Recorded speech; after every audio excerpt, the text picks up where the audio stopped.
Fantastic. How good is that, folks?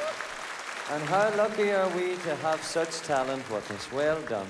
John and myself, we have known one another for a long time. The very first record I made back in 1983, John was in the studio band that backed me up, and we've been friends ever since. And sometimes, as well as traveling the world, as you see us here tonight, back at home, John and I, we go out just the two of ourselves every so often, and we do, well, we call it nixers. I don't know what you call it here. You know when you do something and you get paid, but you don't declare the money? Well, sometimes we do that. A few nights ago, somebody shouted up, that's called illegal.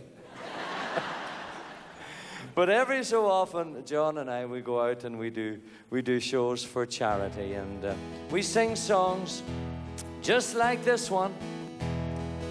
Are we ready, John? I think so. Okay. Here we go. Oh, Lord, it's so hard to be humble when you're perfect in every way. I can't wait to look in the mirror, 'cause I get better looking each day. To know me is to love me. I must be a hell of a man. Oh Lord, it's so hard to be humble, but I'm doing the best that I can.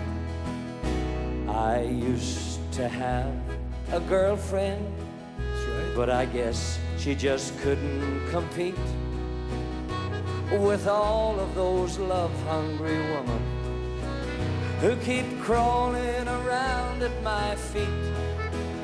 Some folks say that I'm egotistical. Can you spell that, John? I don't even know what that means. Oh, I don't know either.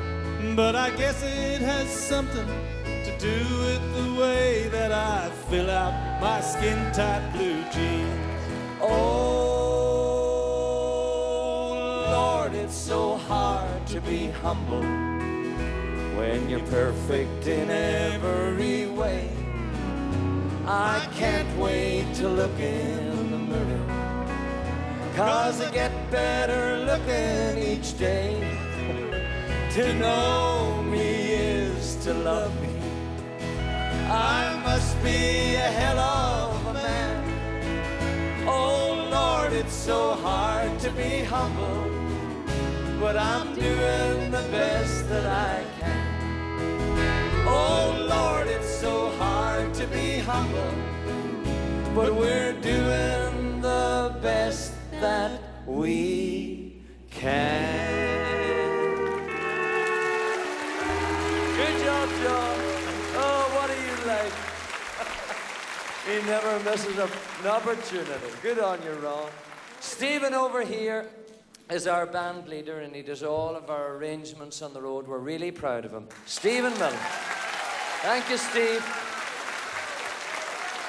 Stephen he's not really at the party. He has too much stuff to take over here. He's kind of, but never mind, Steve. Whenever the buffet comes, we'll throw you some chicken legs. You'll be all right. Oh, dear. Are you all okay? I wonder, would you ever have heard, you wouldn't have heard because it happened at home, about the young couple that moved to the country. Did you hear about them? Well, they were born in the city, these two, and they got married. And they wanted to move to the country and buy a farm. That was their greatest wish. And they gathered up enough money to buy a farm. It wasn't a very big one, but big enough to get started.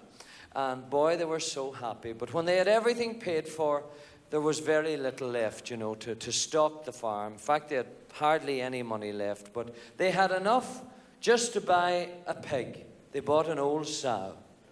And I suppose I don't need to tell you the sow is no good on her own. She needs company to make things happen. But they just didn't have the money to buy the boar. They had to just, do with the sow. And on talking to some of the neighbors, the young guy, he learned that there was a very established farmer that lived about a mile away.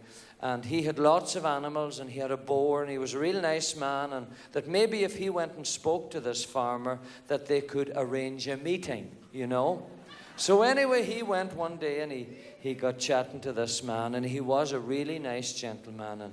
And when the young fella told him his, predicament, he said, "Son," he says, "don't you worry about a thing." He says, "You just bring your sow down here on Monday morning and we'll sort everything out." So boy, the young guy, he was just thrilled.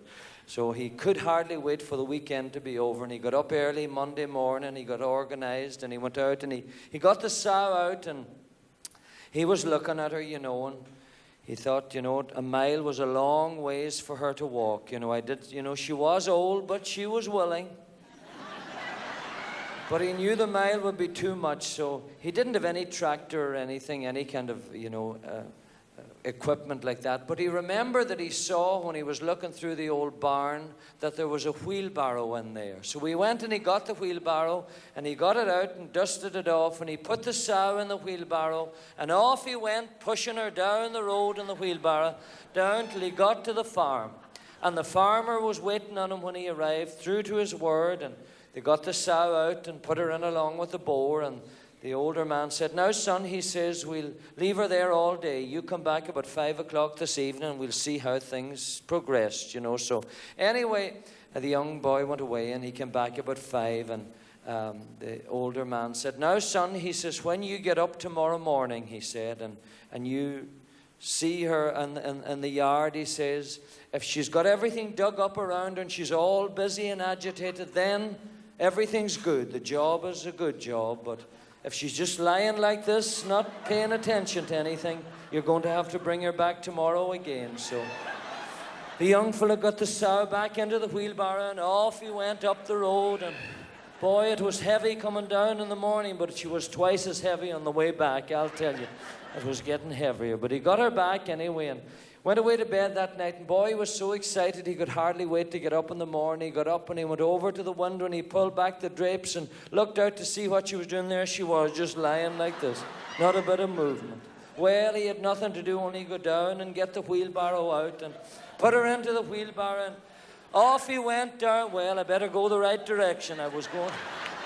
It'd be terrible to go a mile that way and have to push her back again. So off he went anyway, down the road.